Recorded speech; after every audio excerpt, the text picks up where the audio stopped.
Alright, so I'm driving, but we'll see how this goes. But I had an idea this morning about trial and error in Magick, right? So a lot of times when we do Magick the first time, we set up our ritual space, we have our statement of intent, we know what gods we're going to call on, if we're going to make a spirit, if we're going to call on a spirit, what our psychic link is, maybe even a visualization of what we want to have happen, all that stuff, and then we execute it, and maybe you get a little somewhere, maybe you don't, maybe nothing happens. That's where trial and error comes in. It's kind of like how magic can relate to science, where you have a hypothesis. If you do A, then B happens. Well, A is your ritual, and you're acting in accord, or, doing stuff after your rituals and spells, and, going out in the real world and carrying the energy through by saying you're going to do X, Y, and Z to make A or B happen. And stuff still didn't happen. So then you're back to the drawing board. You got to have a new hypothesis. Maybe your spell work lacked some energy. Maybe it lacked some focus. Maybe you did the wrong kind of spell work. Maybe it wasn't like a candle job. Maybe it was more of something with an effigy, or something with a cord, or, something with a sigil. Maybe a different sigil. Something like that. And then also, what did you do to act in accord? Maybe you didn't do enough. Maybe you got to do something completely different. It's back to the drawing board, making a new hypothesis. If A, then B. If that didn't work, maybe if C, then B. Maybe if D, then B. Or maybe if E, then F. The point is, every time that you go back to the drawing board, you got to try something different.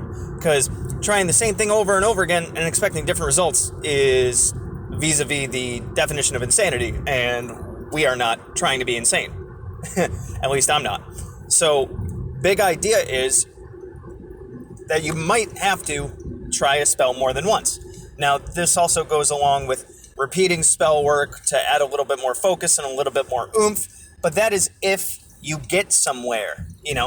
You do a spell successfully and you act in accord by doing stuff in the real world, and then, hey, your result is starting to manifest. Stuff's moving in the right direction, but it's not quite there yet. So you go back to the drawing board, you do it again, and then you get more results, and you get closer. And then you go back to your ritual space and you do it again, and you get a little bit more results, a little bit more closer, right? But if you have to go back and redo the whole thing, then that's just something you got to do. So basically, with trial and error, you can kind of figure out what kind of spells and what kinds of rites and things work for you and which ones kind of don't, which is why it's also very important to keep a log, a journal about what spells you do and the acting in accord you did and the results that you might get. But when it comes to repeating them and examining your notes and stuff, this didn't exactly work, or this worked out really well. In this situation, I did this and it worked. In this situation, I did this and it didn't. So sometimes it doesn't work and sometimes it does. If it does, keep repeating it. If it doesn't, throw it out or put it on the back burner for a different kind of idea or a different thing where it might work for. It might not work for situation A, but it might work for situation B.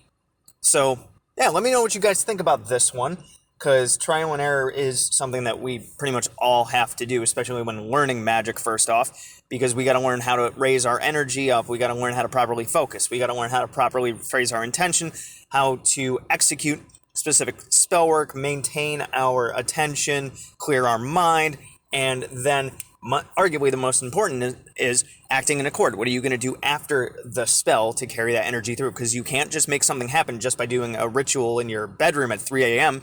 and then expect your entire world to change. You got to go out there and you got to work with it too. Because magic pushes you from A to B faster than normal up, work, home, TV, bed stuff would push you from A to B. So like I said, let me know what you guys think about this. And I'm curious about any anecdotes or stories you might have. Good hunting. Thanks for checking out my video. If you want to learn more from me, I have a lot of classes on Udemy. You can find the links to a lot of those in the description. If you want to check out my books on Amazon, I have Creating Consciousness, Magical Mechanics, Magical Theater, Handy Sigil Magic, Magical Movement, which is an update and expansion upon Handy Sigil Magic, Magical Mastery, which is a combination masterwork of magical theater and magical mechanics, and The Guide to the Spheres and Beyond. You can also find me on Facebook at Magickology YT.